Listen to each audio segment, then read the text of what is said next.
Selamat siang, perkenalkan, nama saya Heikal Aurel Nunzi, perwakilan dari unit KKN UGM 2021 JT052.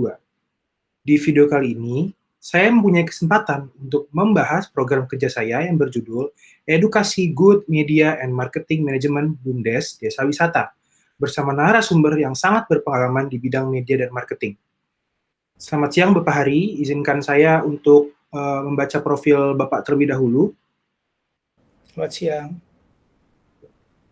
Baik, nama lengkap Bapak yaitu Bapak Hari Martono, tepat tanggal lahir Bandung 5 Maret 1964, riwayat pekerjaan yaitu beliau pernah bekerja di Cipta Citra Advertising Agency, lalu pernah bekerja juga di Televisi Pendidikan Indonesia atau sekarang nama disebut dengan MNC TV, lalu pernah juga bekerja di Trans TV, TV7, dan terakhir beliau merupakan Direktur Program dan Akuisisi Global TV. Baik, mungkin itu saja profil pembicaranya. Lalu, baik Bapak, mungkin waktu dan tempat saya persilahkan. Selamat siang, Bapak dan Ibu warga Desa Pereng Prambanan. Pada siang hari ini, saya ingin mendiskusikan atau sharing untuk bagaimana membuat sebuah promosi dengan cara murah untuk bisa dapat mempromosikan desa wisata yang Bapak Ibu punyai di Desa Pereng. Next. Kalau bicara tentang keindahan alam Indonesia untuk objek wisata, Indonesia banyak sekali memiliki objek wisata yang masih belum tergarap sebetulnya, baik itu dalam bentuk pantai-pantai maupun dalam bentuk pegunungan atau daerah-daerah wisata yang lainnya. Sebetulnya sangat indah sekali di Indonesia ini. Kebanyakan 3 contoh yang saya perlihatkan di ini adalah contoh dari betapa indahnya 3 lokasi pantai di Nusa Tenggara Timur, khususnya di Lombok, yang memang Nusa Tenggara Barat, Lombok, tapi yang sebenarnya indah tapi memang belum banyak orang yang tahu. Jadi demikian indahnya. Ini adalah potensi yang bisa kita kembangkan sebetulnya seperti ini. Dan saya percaya di Indonesia banyak lagi daerah-daerah maupun gunung-gunung atau daerah tinggi ataupun daerah wisata lagi yang bisa diekspor untuk jadi tempat wisata. Masalahnya kemudian adalah bagaimana memasarkan tempat-tempat seperti itu dan menimbulkan pemasukan ekonomi untuk masyarakat setempat, karena tidak semuanya daerah-daerah ini sudah bisa berkembang menjadi desa wisata karena memang banyak keterbatasan yang memang harus diperbaiki, baik dari sarana maupun prasarananya, jalan-jalan ke tempatnya, tempat penginapan, tempat makannya, penduduk sekitarnya dan sebagainya. Next. Nah, seperti tadi, problem kita adalah bagaimana produk bagus seperti itu, bagaimana kita bisa memasarkannya. Itulah problem kita sekarang, karena kalau produk itu bagus tapi memasarkannya juga belum bisa kita lakukan secara optimal, pastilah tidak akan memberikan nilai ekonomi yang cukup untuk daerah tersebut. Nah, sebetulnya kalau kita bicara tentang marketing, banyak sekali teori-teori yang dikemukakan atau definisi marketing yang bisa kita temukan di berbagai buku atau teori. Tapi pada prinsipnya marketing itu adalah sebuah upaya untuk memperkenalkan produk ataupun jasa kepada konsumen. Upaya tersebut dilakukan melalui beberapa aktivitas seperti promosi, distribusi, penjualan, hingga pengembangan produk dan jasa. Nah, itu prinsipnya seperti itu marketing itu. Kemudian kalau marketing itu apa aja sih, bisa dilakukan melalui apa aja promosinya? Next.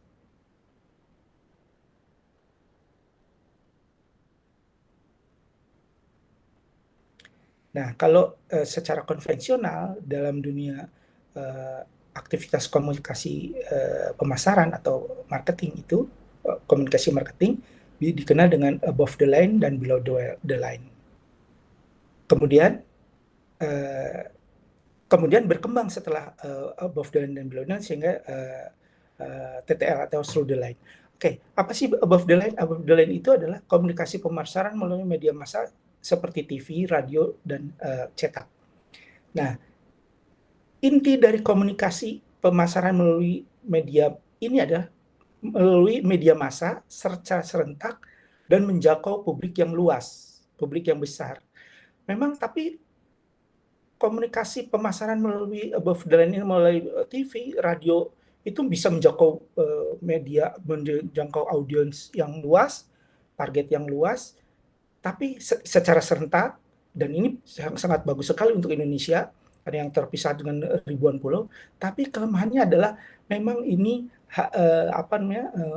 budgetnya memerlukan budget yang sangat tinggi untuk melakukan komunikasi seperti ini.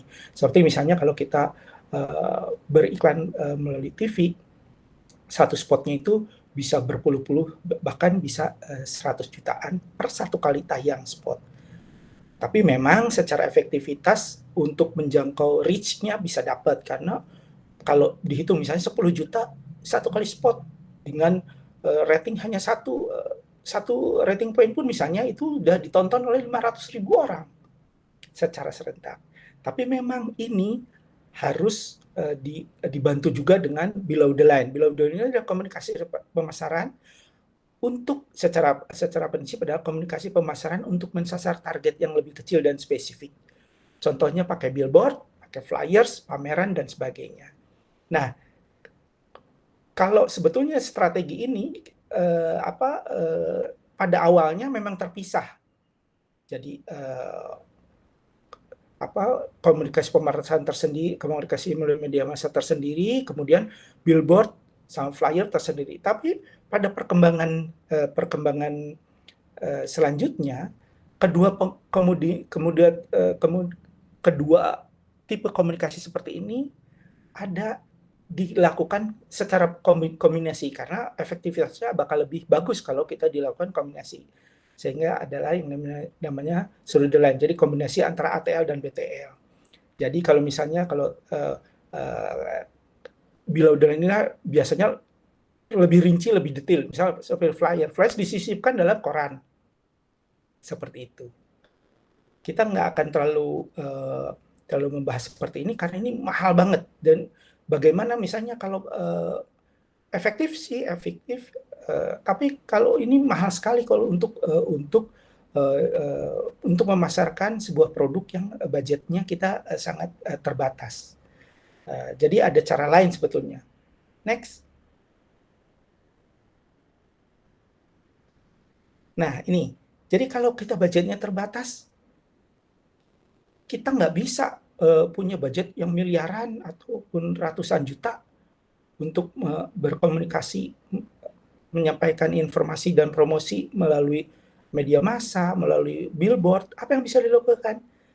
Ada kita caranya dengan kemajuan teknologi ini, dengan melalui sosial media marketing. Next. Nah, sebelum sampai kenapa sosial media marketing itu menjadi sesuatu alternatif sarana media pemasaran yang baru. Karena gini, berdasarkan temuan dari media Hootsuite ini, per Januari 2021 jumlah penduduk Indonesia ini ada 274,9 juta orang. Ya. Dari 274,9 juta orang penduduk Indonesia, itu 202,6 jutanya itu menggunakan internet atau pokoknya internet user, pengguna internet. Kemudian dari 200 atau kalau 202,6 dibanding itu sekitar 73% penduduk Indonesia pahamlah menggunakan internet. Kemudian dari 202,6 juta pengguna internet itu, yang menggunakan internet via mobile itu ada 195 juta orang atau alat mobile. Sisanya dengan alat yang lainnya. Nah, dari sini aja kita lihat bahwa bagaimana potensinya mobile internet di mana-mana orang pakai handphone itu potensial untuk kita masuk untuk memberikan pesan-pesan promosi melalui sosial media kita karena dari pengguna itu. Oke, dari 195,3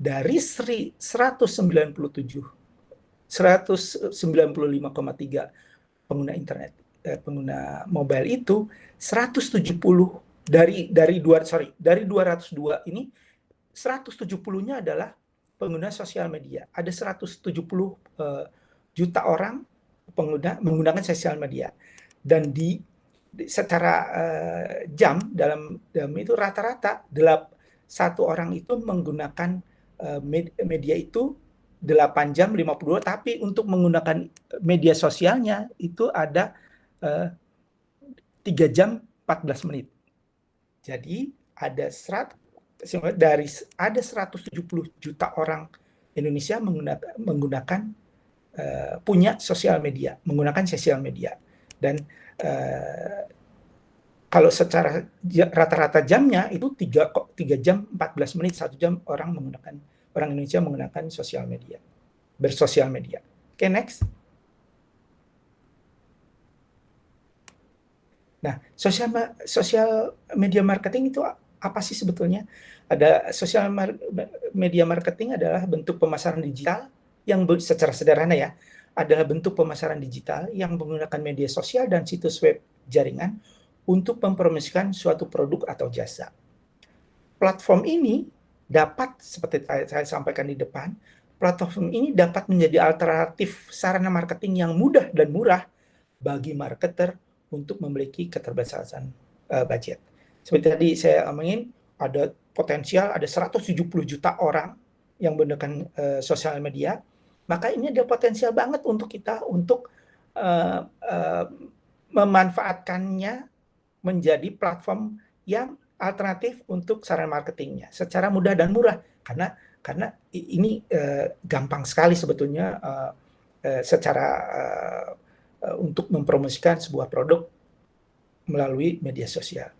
Tapi mudah dan murah ini, karena mudah dan murahnya ini, tapi sekaligus juga jadi kendala karena semakin banyak orang yang secara gampang mengakses, gampang mempromosikannya, mudah dan murah, sehingga jadi clutter, jadi jenuh, jadi penuh.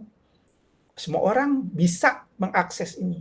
Sehingga kuncinya kemudian adalah kalau kita mau melakukan komunikasi pemasaran melalui media sosial, yaitu adalah kuncinya ada kemudian content is the king. Jadi kuncinya ada di konten.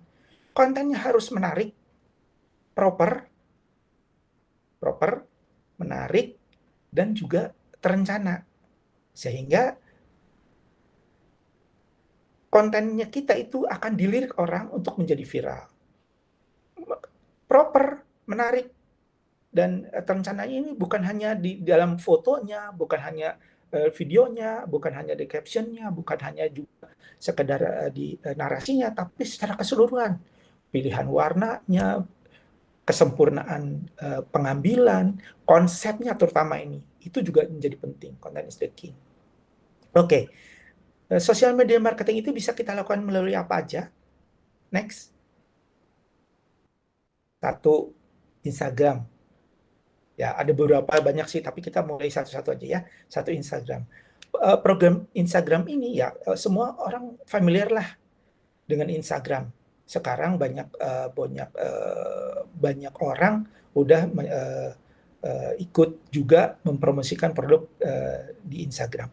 Apa sih fitur-fitur apa sih di Instagram? Banyak fitur, tapi apa yang bisa kita lakukan dengan di Instagram? Yang pertama, Instagram bisa kita perlakukan sebagai untuk katalog produk atau jasa. Jadi di situ kita bisa feed, bisa Instastory, bisa Reels, bisa apapun untuk produk-produk kita.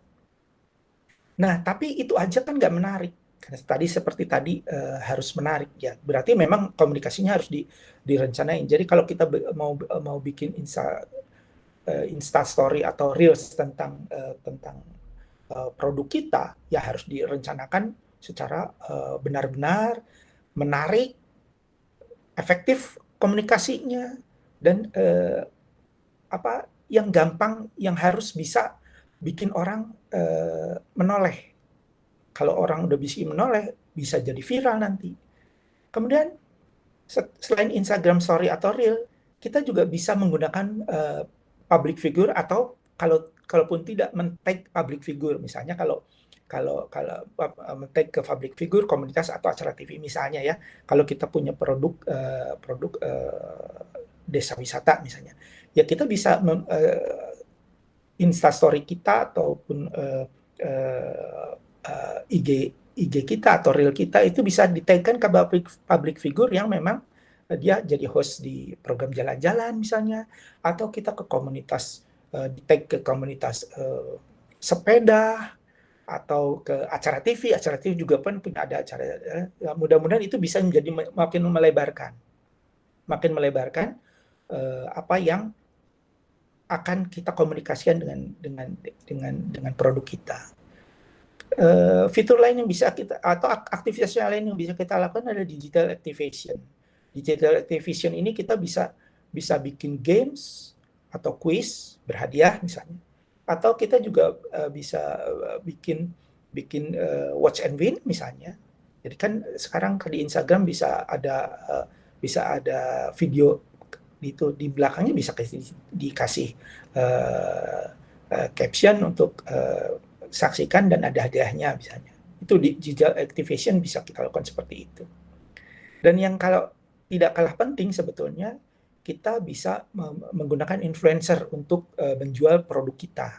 Influencer itu bisa public figure di lokal situ, atau misalnya bisa Pak Bupati, bisa kepala dinas pariwisata. Nah, tapi kalau kita punya uang, kita juga bisa menggunakan KOL, Key Opinion Leader. Key Opinion Leader ada orang-orang yang memang pengikut.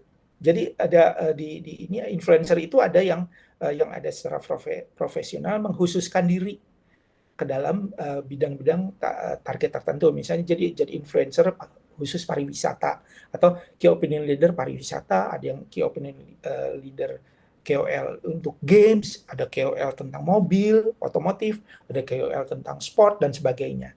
Nah, untuk ini kita bisa menggunakan KOL apa namanya yang khusus misalnya pariwisata atau traveling. Tujuannya semuanya apa adalah untuk meningkatkan followers, like, comment, sama repost dan share. Next. Nah, ini saya kasih contoh KOL untuk traveling atau traveling influencer list yang memang ini skopnya nasional, tapi ini ada rate-nya juga. Misalnya ini ada semuanya yang khusus untuk traveling ya.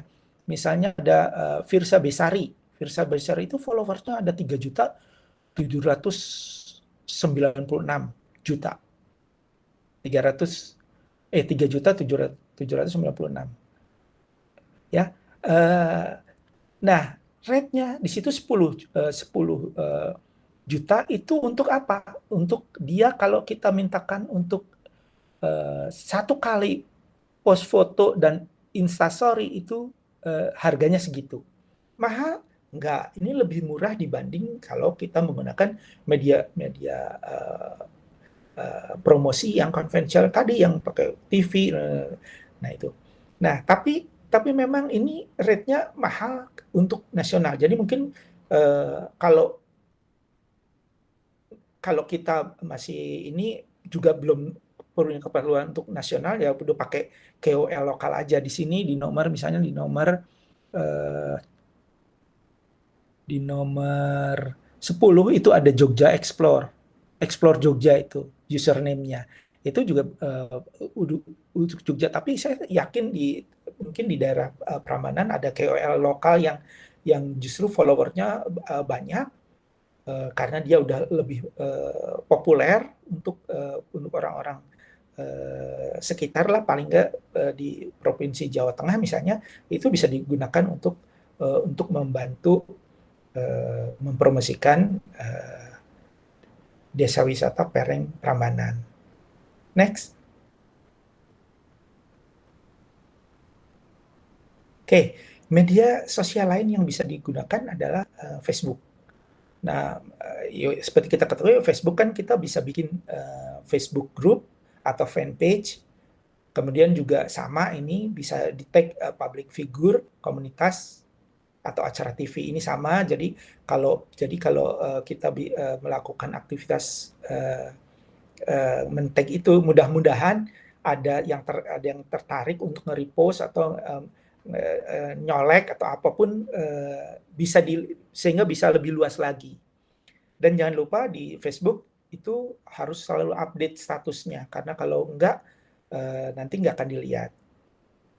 Next. Ini targetnya meningkatkan follower, likes, komen, dan repost atau share. Nah, YouTube ini juga media yang bisa digunakan oleh Bapak Ibu untuk mempromosikan desa wisatanya.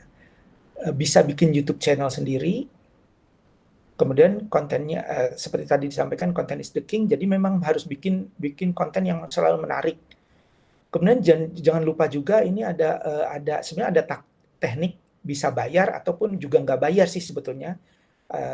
Search engine optimization friendly. Jadi kalau penamaannya menarik, penamaannya ada caranya, kiatnya, sehingga namanya YouTube channel itu akan selalu gampang begitu. Kan ini kan semuanya pakai algoritma, pakai mesin pencari ya. Jadi begitu cari misalnya travel, itu akan bisa wisata pantai atau wisata gunung atau wisata apa, punya kita lah yang duluan di paling atas pada search itu. Ini sebetulnya bisa bayar, bisa enggak sih. Bayar juga nggak terlalu mahal ini. Targetnya adalah dengan YouTube adalah meningkatkan jumlah views, subscriber, likes, dan monetisasi. Nah, itu ini yang paling penting, tiga media sosial ini sebetulnya yang paling penting untuk bisa digunakan untuk mengoptimalkan promosi wisata apabila anggaran kita terbatas. Dengan mengoptimalkan di media sosial ini dan kita men-tag ke public figure, kita juga masuk ke dalam komunitas-komunitasnya, itu bisa jadi juga nanti akan dapat liputan media juga dari mereka kalau kita bagus. Nah, tiga ini sebetulnya yang paling penting, yang paling utama pada awalnya adalah bikin orang menengok dulu. Karena kalau kita nggak bisa bikin orang menengok, agak susah juga, karena di Indonesia itu banyak objek wisata yang sama, pasti akan menggunakan media yang sosial ini kalau keterbatasan budgetnya terbatas. Nah, gimmick untuk bikin orang nengok salah satunya. Tapi memang ini salah satunya, ini yang paling gampang karena orang Indonesia ini sangat gampang tertarik sama budaya. Seperti misalnya pakai urban legend. Maaf, saya ingat pernah ada desa penari. Pernah dengar kan? Heboh semua, kedengaran di sebuah desa ada yang terpencil, tiba-tiba ada suara musik yang setelah dilihat nggak ada sumbernya dari mana, ada kedengaran tapi wujudnya nggak ada. Se-Indonesia heboh semuanya. Dibikin dalam konten YouTube, dan setelah heboh seluruh Indonesia, dan ini kemudian diliput sama media lain, sama koran, sama TV, sama apa, semua heboh ini. Tapi setelah berjalannya waktu, ketahuan itulah sebetulnya hanya gimmick untuk membuat sebuah desa menjadi menarik. Cuma memang ini akan gimmick seperti ini akan jadi kontraproduktif atau menjadi tidak jadi negatif untuk objek untuk sebuah desa kalau kita tidak bisa memanage-nya. Sampai sekarang kan nggak kedengeran lagi tuh seperti apa. Gitu. Next. Nah, untuk biar lebih efektif, ada waktu prime time sebetulnya di media sosial. Prime time itu adalah waktu di mana ada lebih banyak pengguna aktif sehingga berpotensi melihat postingan. Sama, ini di media massa maupun di media itu juga ada prime time. Jadi misalnya kalau di TV prime time-nya itu jam 6 sampai jam 9 atau setengah 10 malam. Jadi itu waktu di mana banyak orang nonton acara TV. Di situ ratingnya tinggi, potensi penontonnya banyak, kemudian juga tapi spot iklan juga mahal. Di radio ada prime time-nya itu dikenal dengan driving time. Driving time itu dari antara jam 6 sampai jam 8. Jam 6 sampai 8 pagi dan jam 17 sampai jam 18 malam. Driving time. Jadi waktu di mana orang nyetir mobil menuju kantornya, nah itulah disebut prime time karena di situ paling banyak orang dengar radio. Nah, di media sosial juga ada waktunya. Ada prime time-nya. Yaitu di Senin, kalau di hari Senin sampai Jumat, prime time itu jam 5 sampai jam 7. Kemudian ada lagi jam 12 sampai jam 1. Kemudian jam 17 sampai jam 18. Dan 19 sampai 21. Dan di hari Sabtu, di jam 6 sampai jam 8, jam 12 sampai jam 1, dan jam 4 sampai jam 16, sampai jam 18. Ini ada prime time. Jadi kalau kita di sini adalah orang paling banyak aktif menggunakan media sosial. Jadi potensi untuk promosi kita dibaca atau dilihat oleh orang itu ada di jam-jam ini. Jadi kalau kita logikanya masuk aja, misalnya jam 12 sampai jam 1, karena itu jam istirahat siang. Iseng-iseng kan sambil makan, pasti sambil ngobrol, makan, buka medsos. Jam 5 sampai jam 7-nya dalam perjalanan atau sebelum jam kerja. Di Sabtu, Minggu sama gitu. Jadi emang ada waktu. Jadi kalau kita mau lebih efektif, ini harus di waktu kita post di medsos, konten di medsos ini juga harus diperhatikan biar lebih efektif lagi. Jadi selain waktu konten itu kreativitasnya artinya ya, waktunya juga harus diperhatikan dalam waktu kita mengkomunikasikannya. Next. Oke, selain tiga medsos tadi, perlu ada yang bisa kita lakukan juga. Yang pertama adalah kita harus bikin website. Harus dibikin website untuk desa wisata ini. Kenapa? Karena tadi itu fungsinya lebih ke yang bagaimana menariknya. Menariknya pasti yang detail-detailnya itu bisa masuk ke website, misalnya berapa tiketnya, berapa rutenya kemana, apa yang lebih detail bisa ada di website. Siap apa aja fasilitasnya. Yang kalau yang sana kan bisa spot-spotnya aja. Publicity stunt juga ya seperti tadilah, bisa gimmick juga yang dilakukan seperti itu.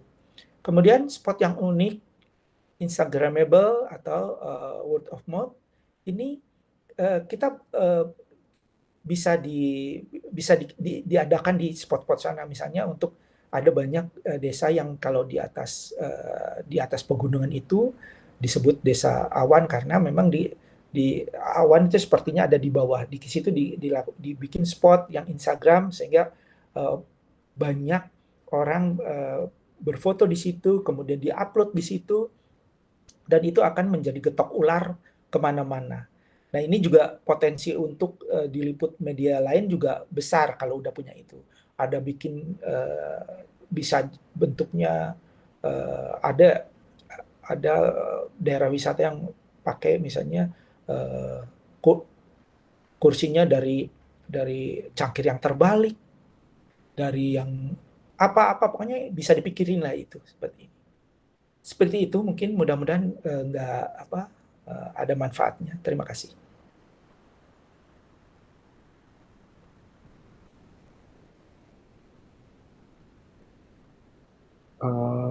Baik, terima kasih Bapak. Jadi mungkin yang bisa saya rangkum mungkin ya. Jadi seperti yang Bapak Hari sampaikan, marketing dan penggunaan media itu sangat berguna untuk memperkenalkan produk atau jasa kepada konsumen. Media umum yang digunakan seperti TV, radio, billboard, flyers, dan sebagainya merupakan channel yang efektif dalam melakukan pemasaran, namun dibutuhkan biaya yang besar sehingga BUMDes ataupun mungkin UMKM pun mempunyai alternatif yang lebih memungkinkan dan juga lebih murah seperti social media marketing. Platform-platform sosial media bisa digunakan untuk pertama yang paling penting agar orang-orang itu menoleh dan juga bisa untuk sebagai alat pemasaran dengan cara men-tag public figure, komunitas, acara TV ataupun mungkin adanya influencer dan juga optimisasi konten sosmed tersebut yang juga bisa dipublikasi di jam-jam tertentu atau yang disebut dengan prime time gitu ya Bapak. Lalu faktor pendukung lainnya seperti website, publicity stand, dan uniqueness atau keunikan tersendiri juga ikut berperan dalam hal pemasaran objek wisata seperti itu. Baik, mungkin itu yang bisa saya rangkum dari materi Bapak pada kali ini, pada video kali ini.